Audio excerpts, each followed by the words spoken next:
우리 오늘 설교의 주제에 맞춰 우리 앞뒤 좌우 바라보시면서 이렇게 인사했으면 좋겠어요. 당신의 삶에 찬양이 넘쳐 흐르기를 바랍니다.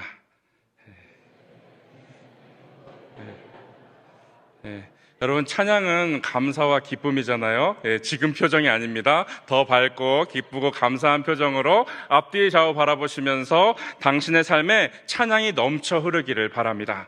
인사할까요? 네, 감사합니다. 오늘은 찬양에 대한 말씀을 나누려고 합니다. 찬양, 그리고 찬양, 또 다른 말로 찬송이라고도 합니다. 우리에게 말씀과 기도만큼 우리에게 중요한 것이 또 찬양이라고 할 수 있겠어요? 우리는 이미 예배 중에 많은 찬양을 드리고 있습니다. 오늘 예배를 시작할 때 예배를 힘차게 열어준 우리 예수로 찬양단의 힘찬 찬양, 또 좀 전에 제가 이 자리에서 성가대 찬양을 들은 거는 이제 두 번째네요. 2001년에 한 번 했기 때문에 너무 아름답습니다. 맨날 방송실에서 음향 조작하면서 듣던 찬양이 아니에요. 글로리아 성가대의 아름다운 찬양. 또 오후 3부 젊은이 예배 때는 그 젊은이의 감성으로 힘차게 드리는 찬양이 또한 진행이 됩니다.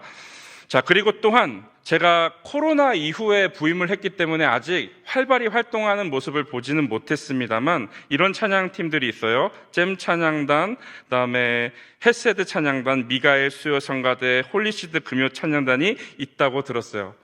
여러분도 이렇게 많은지 알고 계셨습니까? 저도 이제 수첩 보고 이제 조사해서 알아보는 순간 와, 찬양팀이 정말 많다고 이렇게 생각이 됐는데요. 이제 코로나도 좀 지나갔으니까 모든 찬양팀들이 활발히 찬양하는 모습을 기대해 봅니다. 또한 이렇게 어떤 팀을 통해서가 아닌 우리가 예배 때 다 같이 일어서 한 목소리로 부르는 회중 찬양이 있고요. 여러분 찬양 여기서만 하십니까? 댁에 돌아가셔도 뭐 이어폰으로 텔레비전으로 얼마든지 찬양을 고백하며 살아가고 있습니다.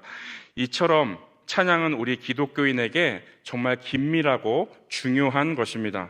그렇기에 우리가 다른 것은 좀 잘 모른다 하더라도 찬양만큼은 그 누구보다 잘 이해하고 알 것 같아요. 제가 어디선가 누군가에게 이런 질문을 했습니다. 여러분, 찬양이나 찬송이 무엇입니까? 라는 질문을 했어요. 그때 어떤 분이 한참을 고민하시더니 두 단어를 굳이 이렇게 구분해서 대답하시더라고요. 찬양은요, 하나님을 높이는 거고요. 찬송은요, 하나님께 노래하는 거예요.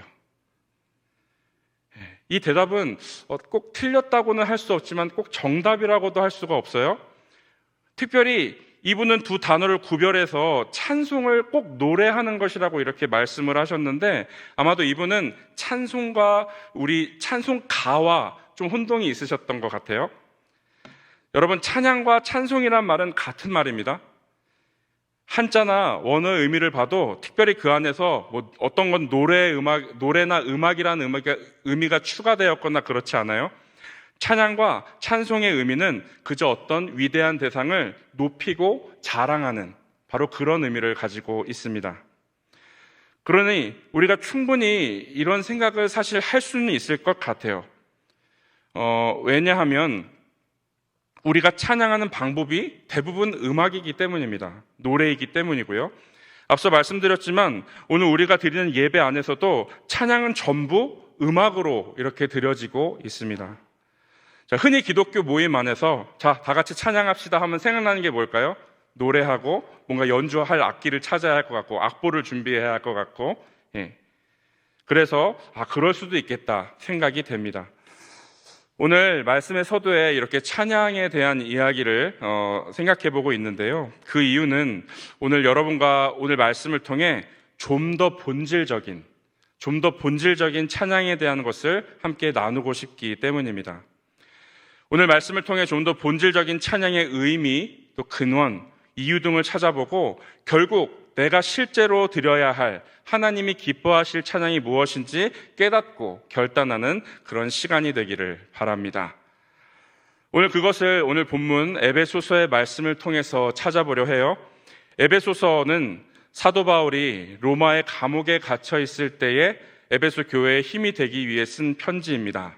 그런데 감옥에서 쓴 편지라고 믿을 수 없을 만큼 그는 하나님을 찬양해야 한다고 이 말씀에서 가르치고 있어요. 사도 바울은 감옥에 갇혀 있는 상황에도 찬양이 흘러 넘쳤던 겁니다. 이런 모습이 우리가 사도 바울을 존경하는 이유 중에 하나죠. 또 감옥에서 썼던 편지 빌립보서를 보면, 빌립보서는 성경에서 봐도 총 4장으로 이루어진 아주 짧은 편지임에도 불구하고 기뻐하라 기뻐하라 기뻐하라가 무려 10번 이상 나오고 있는 것처럼 그는 어떤 상황에서도 하나님을 향한 찬양과 기쁨이 넘쳐 흘렀음을 우리는 알 수 있습니다. 그러나 사도 바울이 이처럼 세상과 환경을 훌쩍 뛰어넘는 찬양을 드리는 이유는 그저 이유 없이 그저 맹목적인 마음으로 드리는 찬양이 아니었다는 거예요. 분명한 이유와 분명한 근거가 있는 찬양이었음을 오늘 에베소서 1장에서 밝히고 있습니다. 오늘 본문 3절의 말씀입니다. 찬송하리로다 하나님 곧 우리 주 예수 그리스도의 아버지께서 그리스도 안에서 하늘에 속한 모든 신령한 복을 우리에게 주시되 아멘. 사도 바울이 밝힌 이 찬양의 이유는 주님께서 먼저 우리에게 신령한 복을 주셨기 때문이다라고 말씀하고 있어요. 여러분, 하나님께서 주신 복은 전적으로 하나님의 주권대로 주신 은혜입니다. 은혜라 함은 공짜로 거저받은 선물이라고 말할 수 있어요. 그러니까 예를 들어 우리는 누군가에게 작은 선물을 하나 받아도 특별히 그 선물이 지금 당장 나에게 꼭 필요한 선물이 아니어도 그 정성에 감동을 하고 감사함을 표현하게 됩니다. 그런데 하나님이 우리에게 주신 선물은, 복은 우리가 감히 상상도 할 수 없었던, 또한 우리가 꼭 필요한 것이며 값어치를 도무지 매길 수가 없어서 우리 능력으로는 절대 얻을 수도, 그것을 또한 갚아낼 수도 없는 큰 은혜의 선물입니다. 그 큰 은혜에 우리는 아무것도 해드릴 게 없어서 그저 찬양할 수밖에 없는 거예요. 이것이 우리가 드리는 찬양입니다. 이어지는 말씀의 사도 바울은 그 받은 복이 무엇인지를 좀 더 구체적인 찬양의 이유로 소개하고 있습니다. 우리는 이 말씀 안에서 우리를 향한 성부, 성자, 성령, 삼위일체 하나님의 사랑을 찾아볼 수가 있을 거예요. 자, 먼저 4에서 6절에 성부 하나님의 사랑을 소개하고 있습니다. 제가 읽겠습니다. 곧 창세전에 그리스도 안에서 우리를 택하사 우리로 사랑 안에서 그 앞에 거룩하고 흠이 없게 하시려고 그 기쁘신 뜻대로 우리를 예정하사 예수 그리스도로 말미암아 자기의 아들들이 되게 하셨으니 이는 그가 사랑하시는 자 안에서 우리에게 거저 주시는 바 그의 은혜의 영광을 찬송하게 하려 하시는 것이라. 이 말씀은 우리를 향한 성부 하나님의 큰 사랑에 대해서 말씀을 합니다. 즉, 끝까지 포기하지 않으시고 우리를 흠없는 자녀가 되게 해 주셨기 때문에 우리는 찬양한다 라고 말씀하는 거예요. 모든 것은 예정하심, 즉 하나님의 약속 안에서 주님은 우리를 위해 그 약속을 성실히 이루어 가십니다. 우리가 어리석은 죄로 인해서 하나님과 멀리 멀어졌지만 그럼에도 주님은 우리를 포기하지 않으십니다. 결국 독생자 예수 그리스도를 보내어 우리를 회복하겠다 약속하시고 그 계획을 태초부터 한결같이 쭉 이루어 가셨습니다. 그래서 우리는 하나님 안에서요, 거룩하고 흠이 없는 자녀다라고 늘 당당히 고백할 수가 있는 겁니다. 자, 그런데 우리는 여기서 한 가지 짚고 넘어가야 할 것이 있습니다. 이 에베소서, 이 편지의 대상이 누구였냐라는 거예요. 이 에베소서를 받아 읽을 그리스도인 가운데는 여러분 이방인이 더 많았습니다. 즉 하나님이 자녀를 삼아주시기로 약속하신 대상은 그 구약의 선택받은 백성 이스라엘뿐만 아니라 민족과 지역 그리고 시간을 초월한 온 인류에 해당된다라는 말씀인 거예요. 그러니까 이 말씀은 바로 지금 우리에게 하시는 말씀인 줄로 믿습니다. 하나님은 우리와 끊어지지 않는 부모와 자녀의 관계를 원하십니다. 그래서 자녀인 우리가 참 부모이신 주님만을 찬양하시기를 바라요. 저에게는 예쁜 6살에 된 딸이 있습니다. 지금 이제 유치부에서 예배를 드리고 있어요. 그런데 이 친구는요, 거리가 얼마가 되었든 저 멀리서 눈으로 저를 발견하는 순간 아빠 하면서 막 뛰어와서 저에게 확 안깁니다. 저희 딸은 이렇게 저를 찬양하는 거예요. 네. 이 자리에 저희 아내가 있어서 하는 말이 아니지만 네. 제가 딸한테 해준 게 도대체 뭐가 있겠습니까? 제가 저희 아내처럼 10개월을 뱃속에 힘들게 안고 있다가 낳았습니까? 젖을 먹였습니까? 또 지금 이제 6년 차밖에 안 됐는데 세상에 태어난 지 제가 잘해줬으면 얼마나 잘해줬겠어요? 그런데도 아빠 하고 찬양하는 저희 딸을 보면서 너무도 고맙고 행복한 거예요. 그렇다면 부모인 제 마음에 어떤 마음이 들겠습니까? 그럴 때마다 부모로서 이 아이에게 더 헌신하고 더 좋은 것을 주기로 늘 다짐하게 돼요. 여러분, 우리의 찬양이 이런 어린아이의 찬양이 되기를 원합니다. 참 부모이신 하나님과 자녀된 우리의 그 관계만으로도 우리가 찬양할 이유는요, 충분한 거예요. 저도 딸아이를 사랑합니다만 참 부모이신 주님께서 자녀인 우리에게 주시는 사랑은 비교조차 되지 않을 만큼 큰 사랑입니다. 여러분, 인간의 사랑은요, 아무리 뜨거워도 곧 변해버릴 수 있으나 주님의 사랑은 절대 변하지 않습니다. 인간의 사랑은 포기할 수 있으나 주님의 사랑은 우리를 절대 포기하지 않으십니다. 우리는 이와 같은 신령한 복을 받은 존재입니다. 창세전에 우리를 자녀로 이미 택하사 그 은혜의 영광을 찬양하도록 창조하신 거예요. 말씀 한 절 보겠습니다. 이사야 43장 21절에서 말씀합니다. 이 백성은 내가 나를 위하여 지었나니 나를 찬송하게 하려 함이니라. 여러분, 우리는 성부 하나님 안에서 찬양하는 존재로 창조되었습니다. 하나님이 나의 참 부모가 되시기 때문이에요. 그러므로 우리의 찬양은 선택사항이 아닙니다. 또 우리의 찬양은 기꺼이 드릴 의무입니다. 그렇기에 주님의 사랑 안에서 자녀된 우리의 찬양은 언제나 기쁨이 넘쳐 흐를 줄로 믿습니다. 자, 이어지는 말씀에 찬양의 또 다른 이유가 되시는 성자 예수 그리스도의 사랑을 소개하고 있습니다. 7절 말씀입니다. 우리는 그리스도 안에서 그의 은혜의 풍성함을 따라 그의 피로 말미암아 속량 곧 죄사함을 받았느니라. 자, 여러분, 누구를 진정으로 이렇게 용서해 본 적이 있으십니까? 용서는 절대 쉬운 일이 아니죠. 아마도 여기 계신 모두가 용서가 어렵다는 것은 다 공감하실 거예요. 여러분, 용서가 어려운 이유가 무엇입니까? 용서는요, 반드시 자기 희생이 동반되기 때문이에요. 분노에 찬 내 자아, 이해하지 못하는 내 자아를 완전히 내려놓고 포기하지 않고서는 용서가 절대 이루어지지 않습니다. 아주 사소하고 아주 작은 일에도 우리는 용서하기가 어려운 거예요. 그러나 주님께서는 그 어려운 용서를 우리에게 베풀어 주셨습니다. 게다가 우리가 주님께 용서받아야 할 그 일은요, 절대 사소하고 작은 일이 아니었어요. 너무도 크고 너무도 엄중했습니다. 그래서 죽음 외에는 용서받을 수 없을 심각한 죄였어요. 우리의 죄는 주님을 외면한 괘씸한 죄입니다. 그 죄는 너무도 커서 죽음으로밖에 대신할 수가 없었어요. 우리가 이 땅에서 누군가를 용서하는 일은 그저 내 마음을 조금 삭히고 내 마음을 조금 내려놓으면 용서가 성립이 될 수가 있습니다만, 우리가 주 앞에 지은 죄, 주님이 우리를 용서하시기 위해선 진짜 죽으셔야만 했습니다. 이 일을 위해 주님께서는 높은 하늘 보좌를 버리시고 이 낮고 천한 인간으로 오셔야 했습니다. 그리고 인간이 느낄 수 있는 최고의 슬픔, 최고의 고독함, 최고의 고통 속에서 대신 돌아가셔야 했어요. 그러나 주님은 우리의 죄를 용서해 주시기 위해 기꺼이 이것을 감당하셨습니다. 이와 같은 죄 사함을 통해 우리는 이렇게 큰 복을 누리게 된 거예요. 죄에서 완전히 속량받게 된 것입니다. 좀 전에 읽은 7절 말씀에 주님이 우리를 속량하셨다고 말씀합니다. 속량의 의미는요, 값을 대신 치러서 진정한 자유를 준다. 값을 치르고 진정한 자유를 준다라는 의미를 가지고 있습니다.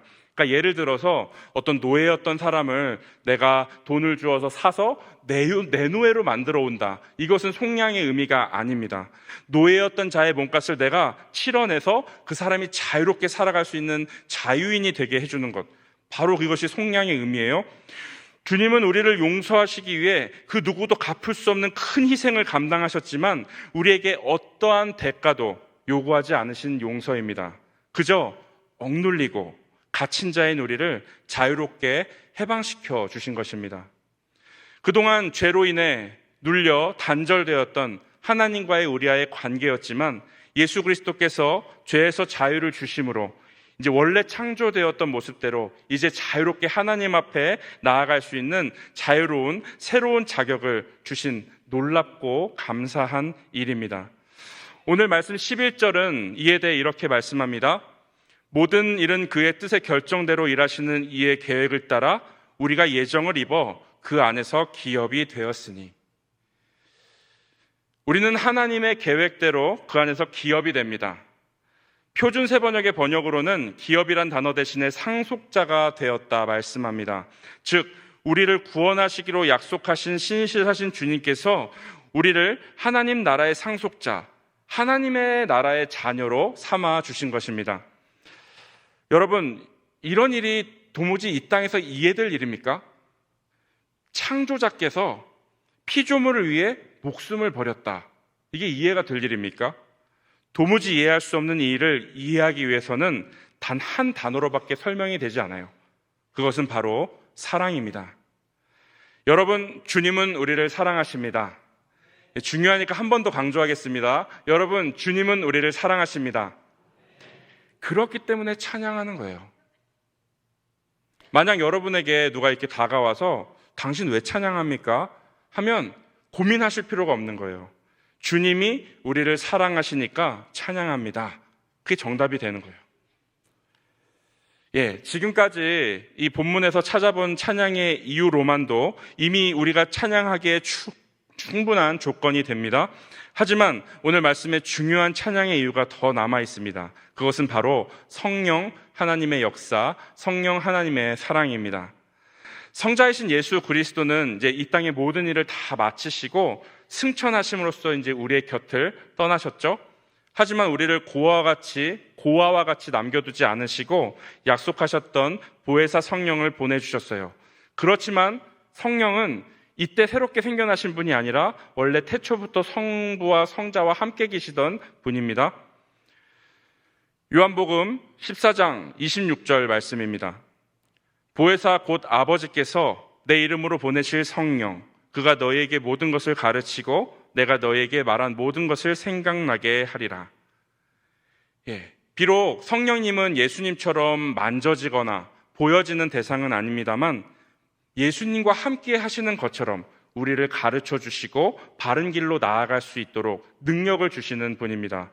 그러니까 성령은 우리에게 말씀을 깨닫게 하시고 우리에게 믿음의 확신을 가질 수 있도록 해주시는 분이세요.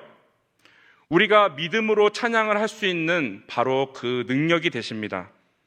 성령의 도우심 때문에 우리는 믿음을 갖고 찬양을 선포할 수가 있어요. 감동을 느낄 수가 있어요. 성령의 역사가 있어야 우리는 믿음으로 찬양을 할 수가 있는 것입니다. 저도 찬양팀을 많이 봉사를 하고 있는데, 일을 하고 있는데, 찬양하기 전에 같이 앞에서 찬양팀과 같이 기도할 때 거창한 기도하는 것이 아니에요. 우리의 입술, 우리의 연주, 우리의 마음의 중심을 성령님 주장하여 달라고 그렇게 기도하고 찬양합니다. 자, 그래서 오늘 본문 마지막 13, 14절에서 이와 같이 말씀합니다. 그 안에서 너희도 진리의 말씀, 곧 너희의 구원의 복음을 듣고 그 안에서 또한 믿어 약속의 성령으로 인치심을 받았으니 이는 우리 기업의 보증이 되사 그 얻으신 것을 속량하시고 그의 영광을 찬송하게 하려 하심이라. 여러분, 우리의 찬양은요, 그냥 이유 없이 무모하게 외쳐지는 찬양이 되어서는 안 됩니다. 찬양은 그냥 예배에서 일어나서 부르라고 하니까 앞에 화면에 찬양의 악보가 띄워지니까 그냥 따라 부르는 것이 아니에요. 이토록 충분한 이유가 있는 것입니다. 우리가 주님 안에서 주의 자녀인 것은 어떤 상황에도 변치 않을 일입니다. 또한 독생자 예수 그리스도의 희생으로 속량되어 자유를 얻었습니다. 그리고 마지막으로 우리가 믿음으로 찬양할 수 있도록 계속해서 성령께서 새로운 능력을 부어 주십니다. 그러니 여러분, 우리는 하나님을 찬양하는 존재이며 언제 어디서나 어떤 상황에서도 주님을 찬양해야 합니다. 우리의 찬양은요, 감옥에 갇혀서도 찬양했던 그 사도 바울처럼 인생의 큰 시련 중에도 계속 되어져야 하는 것입니다. 놀랍게도요, 그런 상황에 찬양할 때 성령님께서 반드시 역사하십니다. 지금까지 찬양의 근원, 의미, 이유 등을 살펴보았습니다. 우리는 이제 마지막으로 그렇다면 우리는 하나님의 기뻐하시는 찬양을 어떻게 드릴 수 있을까에 대해서 한번 생각해 보려고 합니다. 여러분, 성경의 인물 중에 찬양하면 떠오르는 인물이 누구십니까? 찬양하면 늘 회자되는 인물이 있죠. 바로 다윗 왕입니다. 그는요, 놀라운 찬양의 일꾼이었어요. 연주가였어요. 연주가. 그 연주로 사울의 복잡한 심경을 가라앉힐 정도의 훌륭한 찬양 연주가였고요. 여러분, 시편의 많은 부분을 다윗이 쓴 시로 이루어진 것처럼 굉장한 찬양의 시인이었습니다. 그러나 우리가 찬양하면 다윗을 떠올리는 이유는 어떤 장면 때문입니까? 막 춤을 추면서 어떻게 돼요? 바지가 다 벗겨져서 아랫도리가 다 보이는 그런 격한 찬양, 기쁨의 찬양을 했다는 장면 때문이죠. 하지만 사실 성경에서 바지라고 나오지 않습니다. 바지가 아니라 베에봇이라고 하는 이렇게 저나 성가대가 같이 입으시는 것처럼 가운 형식의, 어떻게 보면 원피스 같은 형식의 옷이에요. 그러니까 원피스니까 밑에가 비어있기 때문에 격하게 춤을 추면 아랫도리가 다 이렇게 보이게 되는 그런 구조의 옷입니다. 그러니까 왕의 신분을 가진 다윗이 하나님 앞에 그 정도로 낮고 겸손한 자세로 기뻐 찬양하는 모습은 언제나 우리에게 회자가 되고 모범이 됩니다. 다윗은 이와 같은 찬양을 언제 하게 되었냐면 언약궤를 자기 다윗성으로 이렇게 옮겨올 때 하게 되었어요. 하지만 이것은 두 번째에 성공하게 되었고, 그 첫 번째 언약궤를 옮길 때는 큰 실패를 경험하게 됩니다. 오늘 잠깐 말씀드리는 부분 사무엘하 6장에 나오는 말씀인데요. 자, 이제 다윗은 하나님의 도우심으로 이제 블레셋을 다 무찌르고 이스라엘의 2대 왕으로서 당당히 다윗 왕조를 열어갑니다. 이제는 그 누구도 다윗 왕조를 얕볼 수 있는 국가가 없어요. 자, 이제 마지막으로 이 완전한 다윗 왕조를 완성하기 위해서 이스라엘이 가장 중요하게 여기는 그 언약궤를 예루살렘 다윗성으로 가져오기로 결심합니다. 자, 언약궤는 하나님이 임재하시는 곳이죠. 이스라엘의 상징과도 같은 것입니다. 늘 언제나 이스라엘과 함께 하던 것인데 이때는 언약궤가 왠지 다른 곳에 보관되어 있습니다. 왜냐하면 과거에 블레셋에 패배했을 때 언약궤를 빼앗겼기 때문입니다. 그런데 그 블레셋이 그 언약궤를 가져가서 많은 고생을 합니다. 아무리 강한 강대국이라도 블레셋이 어찌 하나님이 임재하시는 언약궤를 감당할 수 있었겠습니까? 그냥 보관하는 지역마다 큰 사고가 나고 죽음이 일어나고 어려움이 있었습니다. 도무지 감당이 안 되어서 이스라엘에게 다시 돌려줬고, 지금 이스라엘의 중심이 아닌 저 외곽 지역인 바알레 유다 혹은 기랏 여아림이라고 불리는 곳에 아비나답이라는 사람의 집에 보관이 되어 있는 중이에요. 자, 이제 다윗은 언약궤를 예루살렘 다윗성에 이렇게 옮겨오려 합니다. 그래서 사람을 이렇게 선발하게 되는데 몇 명이나 선발했냐면 무려 3만 명이나 되는 사람들을 선발합니다. 자, 언약궤는요, 사이즈가 그 실물, 그 모형을 보신 분은 있을지 모르겠지만 한 1m 남짓되는 나무 상자이거든요.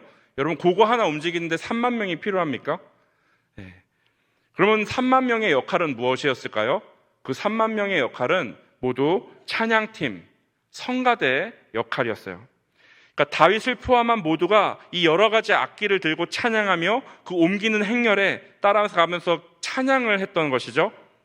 자, 우리도 얼마 전에 60주년 기념 행사를 보내면서 할렐루야 합창했을 때 굉장히 감동이 되고 그랬습니다. 그러나 이 3만 명이 함께 부르는 찬양, 얼마나 큰 감동이 되었을까요? 그런데 아이러니하게도 이때 언약궤 옮기는 일을 크게 실패하게 됩니다. 말씀대로 하지 않고 편리한 방법으로 했기 때문이에요. 출애굽기 25장과 민수기 4장에 언약궤를 어떻게 옮겨야 하는지를 알려주셨는데, 그 방법은 궤는 절대 손을 대서는 안 되고 고앗 사람이 장대에 깨어서 이렇게 옮겨야 했습니다. 이제 그동안 어떻게 옮겼냐면, 그동안 언약궤를 보관하던 아비나답의 아들 우사와 아효가 이 옮기는 일에 담당하게 되었는데, 그들은 편리한 방법을 선택하게 된 거예요. 굴러가는 수레에 실었습니다. 소에 달아서 소가 끌고 가게 했어요. 아효는 막 그 앞을 앞질러서 앞서 나가기도 하고, 결정적으로 우사라는 사람이 소가 흔들리는 것을 못 참고 언약궤에 손을 대어서 잡으려고 했을 때 하나님이 치셔서 죽게 됩니다. 그래서 일이 중단되게 돼요. 다윗은 무려 3만 명이나 되는 찬양팀을 동원하였지만 언약궤 옮기는 일에 실패하게 됩니다. 이때 다윗은 분노와 두려움에 빠지게 돼요. 다윗은 멋지고 웅장한 찬양을 한 후에 오히려 마음 상태가 어떻게 됐습니까? 분노와 두려움만 남게 된 거예요. 다윗은 우리에게 찬양의 모범과 같은 존재이지만 이때만큼은 가장 초라하고 찬양을 가장 크게 실패한 자가 된 거예요. 다윗이 이런 실패를 하게 된 이유를 분석해 보면, 그는 3만 명이나 되는 찬양대를 세우면서도 마음은 다른 데 가 있었던 것입니다. 다윗은 빨리 언약궤를 옮겨서 나의 왕조를 굳건하게 세워야지 라는 생각에 빠져 하나님의 말씀을 무시한 자기만의 교만한 방법으로 이 일에 임했던 거예요. 그러니까 일이 하나님을 위한 일이 아니라 바로 자기를 위한 교만한 일이 된 것입니다.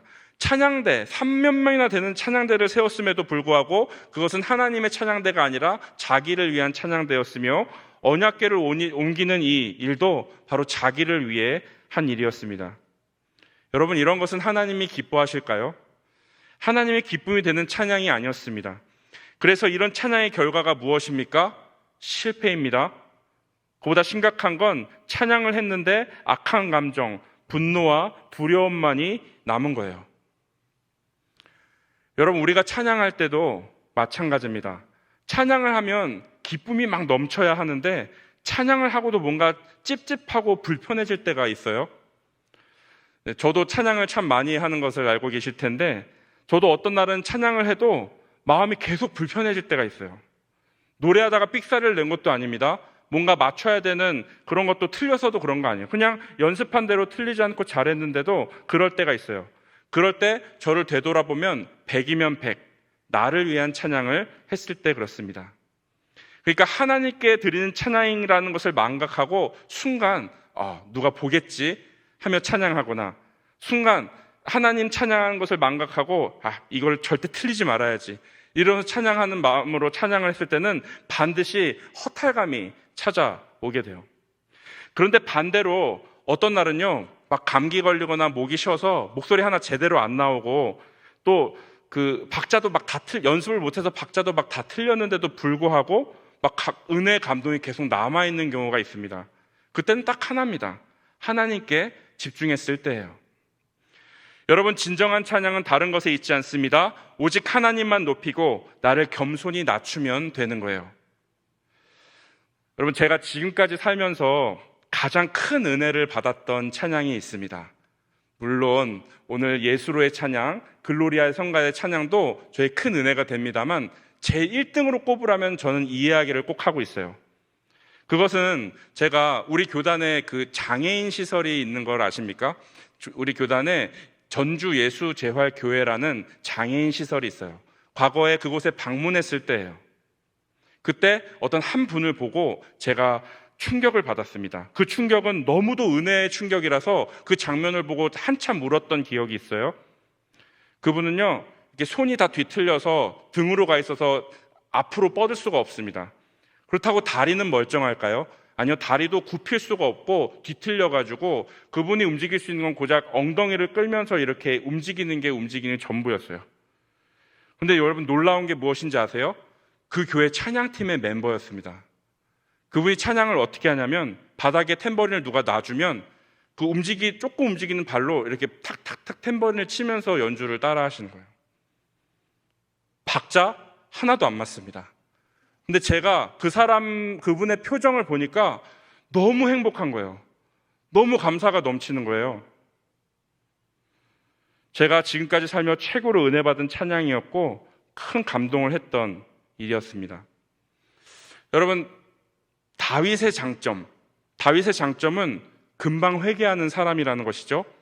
다윗은 그 실패 사건 이후에 딱 석 달 후에 새로운 마음으로 언약궤를 옮기게 됩니다.